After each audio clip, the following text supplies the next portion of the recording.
বিদেশে অর্থ পাচারকারী এবং যারা অবৈধ টাকায় বিদেশে বাড়ি করেছেন তাদের বিষয়ে কি ব্যবস্থা নেওয়া হয়েছে তা জানতে চেয়েছেন হাইকোর্ট।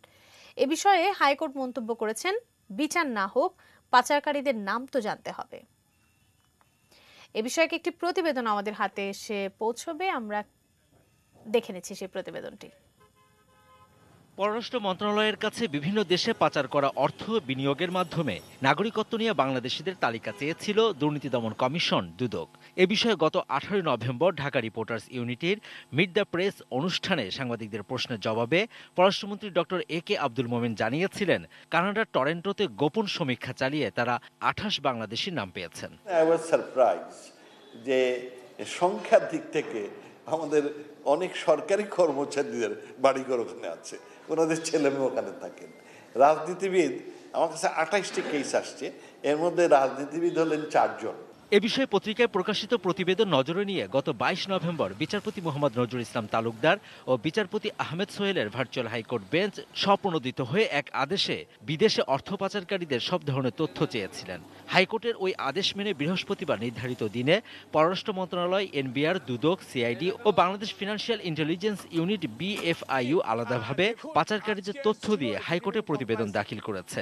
এ বিষয়ে শুনানিতে দুদকের আইনজীবী 2016 থেকে 2020 সালের মেয়াদকালে অর্থ পাচার সংক্রান্ত তথ্য তুলে ধরেন। এ সময় হাইকোর্ট বলেন তারা পুরনো তথ্য জানতে চান না।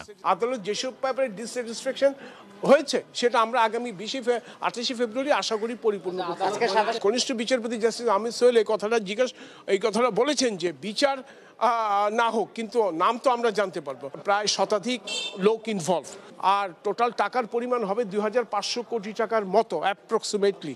মামলার সংখ্যা আই থিঙ্ক মোর দেন 89 হবে। শুনানি শেষে আদালত দেশের বাইরে অর্থ পাচারকারীদের পরবর্তী তথ্য জানাতে দুদক ও রাষ্ট্রপক্ষকে 28 ফেব্রুয়ারি পর্যন্ত সময় দিয়েছেন। 28 ফেব্রুয়ারির আগ পর্যন্ত যতগুলি সর্বশেষ তথ্য বিদেশের কাদের কোথায় বাড়ি গাড়ি আছে বা কারা সেখানে ইনভলভ, সেটা আরো ইলাবোরেটলি জানতে চেয়েছেন। আপনারা জানেন যে এমএলএফ আছে যেটা, এবং এফআইডিএ যেটা আছে, সেইখানে আমাদের হচ্ছে যে ওদের সাথে আমাদের চুক্তি আছে যে আইন অনুযায়ী আমরা ওদের কোনো কিছু প্রকাশ করতে পারবো না কোনো আদালতে বা কোনো ইয়েতে মামলা সম্পর্কিত বিষয়ে। আমরা শুধুমাত্র ইনভেস্টিগেশনের কাজ এটা ব্যবহার করতে পারবো। ওটা করতে গেলে আবার ওদের পারমিশন নিতে হয়।